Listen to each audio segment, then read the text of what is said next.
కాళేశ్వరంపై విచారణతో కేసీఆర్ కుటుంబం ఫ్రస్ట్రేషన్లో ఉందని నిజామాబాద్ రూరల్ ఎమ్మెల్యే భూపతి రెడ్డి తెలిపారు.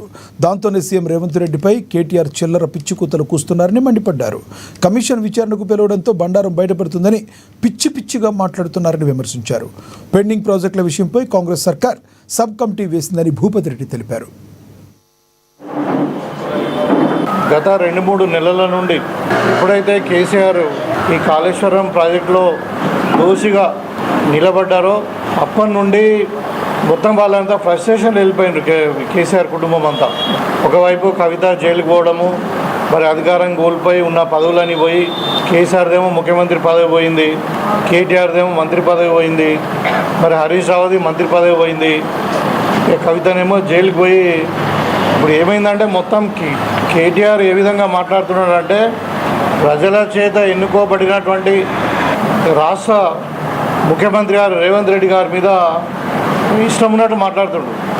సిడబ్ల్యూసిలో కూడా ఎక్కడ కూడా తమ్మిడిహట్టిలో వాటర్ లేవు, మనకు కావాల్సింది ఎంత 160 టీఎంసీ నుండి 200 టీఎంసీలు.